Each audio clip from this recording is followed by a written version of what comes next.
ఇటు హైదరాబాద్ లోని గచ్చిబౌలిలో హెరాయిన్ పట్టుకున్నారు పోలీసులు.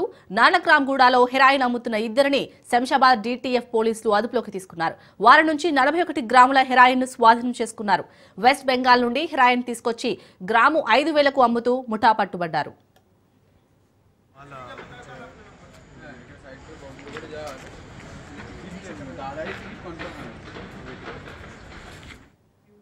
హైదరాబాద్ లోని గచ్చిబౌలిలో హెరాయిన్ పట్టుకున్నారు పోలీసులు. నానక్రామ్గూడలో హెరాయిన్ అమ్ముతున్న ఇద్దరిని శంషాబాద్ డీటీఎఫ్ పోలీసులు అదుపులోకి తీసుకున్నారు. వారి నుంచి 41 గ్రాముల హెరాయిన్ ను స్వాధీనం చేసుకున్నారు. వెస్ట్ బెంగాల్ నుండి హెరాయిన్ తీసుకొచ్చి గ్రాము 5,000కు అమ్ముతున్న ముఠాను పట్టుబడ్డారు.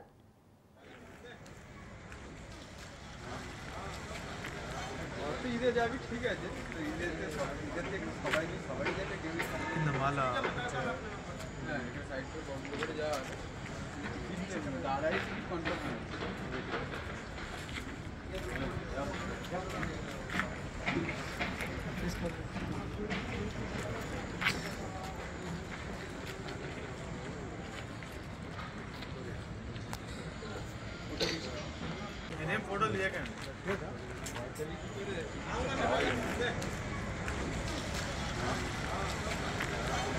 इधर जा भी ठीक है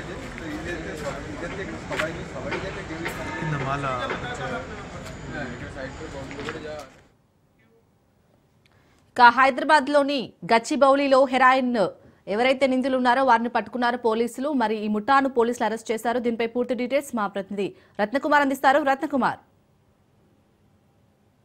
గచ్చిబౌలి నానక్రామ్గూడలో డ్రగ్స్ ను పట్టుకున్నారు.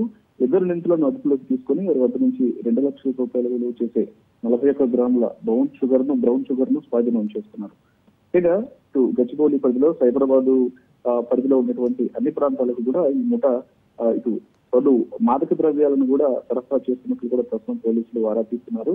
దీనికి సంబంధించి గత కొంతకాలంగా కూడా పలు ప్రాంతాలలో కూడా ఫోకస్ చేయడం జరిగింది.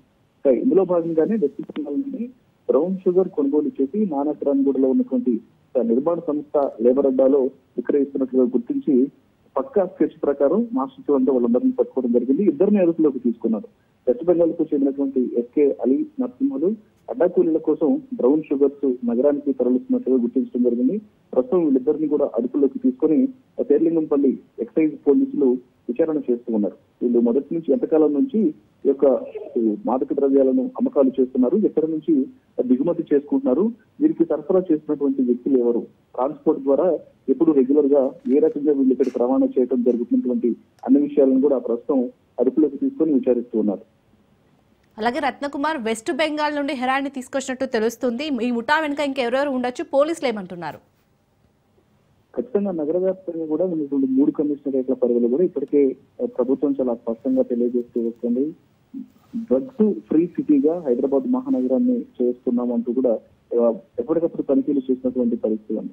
అందులో భాగంగానే ముఖ్యంగా సైబరాబాద్ పరిధిలో ఎందుకంటే ఐటీ కారిడార్ ఉంటుంది, లేకపోతే ఇతర కన్స్ట్రక్షన్ కి సంబంధించి కావచ్చు, రియల్ ఎస్టేట్ కి సంబంధించి అనేక ప్రాంతాల్లో కూడా చాలా హై ప్రొఫైల్ మెయింటైన్ చేసేటువంటి వ్యక్తులందరూ కూడా ఈ ప్రాంతంలో ఉంటారు. కాబట్టి వాళ్ళను ఆరోగ్యం చేసుకునే ఈ యొక్క మాదక ద్రవ్యాలను తరలించడం వంటి కార్యకలాపాలు అనేవి కొనసాగుతూ ఉంటాయి. కాబట్టి వీటి నుంచి మొదటి నుంచి ఈ మధ్య కాలంలో మరింత ఎక్కువగా సైబరాబాద్ పోలీసులు కావచ్చు, మరి ఇతర ఎక్సైజ్ పోలీసులు కూడా ఫోకస్ చేయడం జరిగింది. అందులో భాగంగానే ఎక్కడికెక్కడ తనిఖీలను ముమ్మరం చేశారు. ఎక్కడ అనుమానాస్పదంగా కనిపించినా సరే, ఎక్కడైనా మాదక ద్రవ్యాల అమ్మకాలు కొనసాగుతున్నా సరే వాళ్ళ మీద ప్రధానంగా దృష్టి సారించడం జరిగింది. ఇక ఈ నేపథ్యంలోనే వెస్ట్ బెంగాల్ కు చెందినటువంటి కొంతమంది వ్యక్తులు ఇక్కడ వివిధ కార్యకలాపాల మీద హైదరాబాద్ లో ఉంటూ ముఖ్యంగా గచ్చిబౌలి ప్రాంతంలో నివాసాలను ఏర్పాటు చేసుకుని అక్కడి నుంచి ఇక్కడకు అయితే రవాణా ద్వారా పబ్లిక్ ట్రాన్స్పోర్ట్ కావచ్చు, లేదంటే ప్రైవేట్ ట్రాన్స్పోర్ట్ కావచ్చు, రహస్యంగా ఇక్కడికి తీసుకొచ్చి ఇటు గ్రామును 5,000 చొప్పున అమ్ముతున్నట్లు కూడా సమాచారం ఉంటుంది. వీటన్నిటికి సంబంధించి ప్రస్తుతం పోలీసులు అదుపులోకి తీసుకుని దీని వెనకాల ఉన్నటువంటి వ్యక్తులు ఎవరు, ఎంతకాలం నుంచి యొక్క దందా కొనసాగిస్తున్నారనేది కూడా ఆరోపిస్తున్నారు. Right, thank you Ratnakumar.